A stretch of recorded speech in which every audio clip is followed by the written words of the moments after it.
कौन बनेगा नेता। नगर निगम के चुनाव पास आने वाले थे।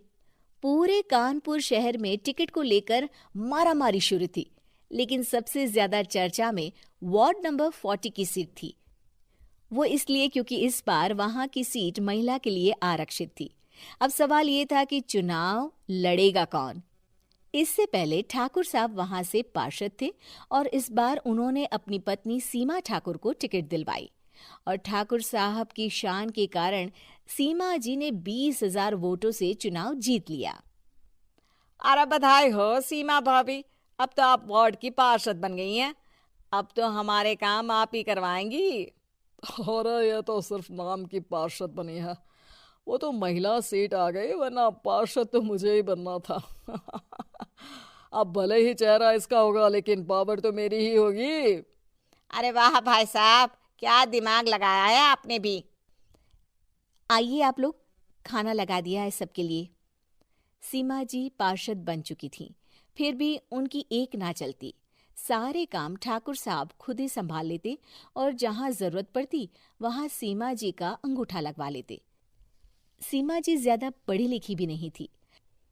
एक दिन ठाकुर साहब और सीमा एक प्रोग्राम में जाते हैं। अरे ठाकुर साहब, आप आ गए। ओहो, पार्षद मैडम भी आ गई हैं। स्वागत है आप दोनों का।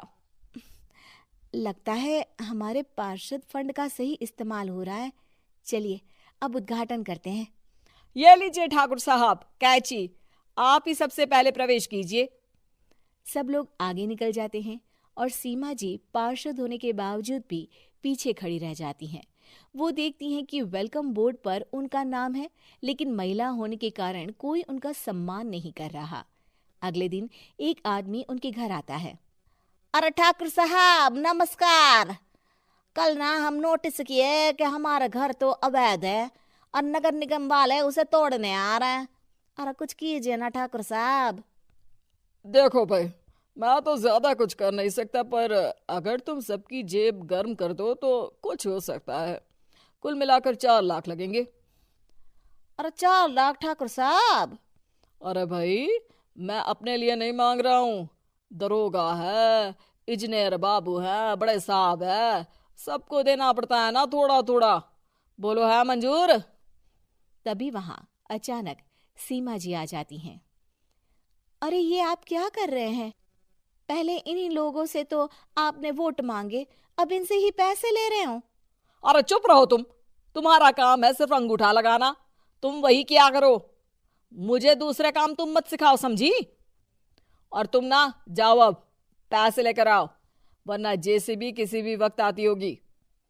सब कुछ ऐसे ही चलते रहता है। एक दिन सीमा जी और ठाकुर साहब को एक लोकल मीटिंग में बुलाया जाता है। वहां पर कई और अधिकारी लोग भी मौजूद रहते हैं। अब मैं चाहूंगा कि ठाकुर साहब हमारे बीच 2 शब्द कहें। मेरे प्यारे भाइयों और बहनों, आज मेरा सौभाग्य है कि मैं आप सबकी सेवा दिन रात कर पा रहा हूं।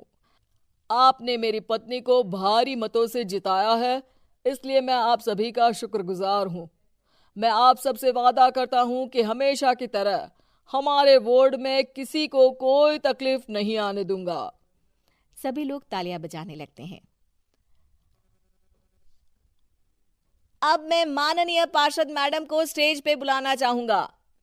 अपने नाम को बुलाया सुनकर सीमा जी एकदम चौंक जाती है। उन्हें बिल्कुल उम्मीद नहीं थी कि इतनी बड़ी जगह उन्हें मंच पर बुलाया जाएगा। जैसे तैसे वो मंच पर चढ़ती हैं। ऊपर जाते ही सीमा जी को सारी पुरानी बातें याद आ जाती हैं कि किस तरह उनके पति उन्हें कभी भी आगे बढ़ने नहीं देते और उनके नाम से गलत काम करते हैं। वो बोलने लगती हैं। मैं आपके वार्ड की पार्षद सीमा हूं। आप में से बहुत कम लोग ही मुझे जानते होंगे, क्योंकि इससे पहले मुझे कभी ऐसा मौका ही नहीं मिला। सारे मौके मेरे पार्षद पति यानी आपके ठाकुर साहब ही लेते रहे, लेकिन आज ये मौका मुझे मिला है तो मैं इसे ऐसे ही नहीं जाने दूंगी। मैं आपको ये बताना चाहती हूँ कि आपके ठाकुर साहब मेरे नाम की आड़ में गैर कानूनी काम करते हैं, जिस पर अंगूठों के निशान मेरे होते थे। इसीलिए मैं अपनी गलती मानती हूँ और आज अपने पद से इस्तीफा देती हूँ, ताकि आगे से कोई गलत काम ना हो पाए। अब फैसला आप सबके हाथ में है कि आप हमें क्या सजा देना चाहते हैं। सीमा जी की बातें सुनकर ठाकुर साहब के चेहरे का रंग उड़ जाता है और वो शर्म से मुंह नीचा करके वहां से चले जाते हैं और पद से इस्तीफा देकर ही सही सीमा जी अपने आप में आत्मविश्वास महसूस करती हैं।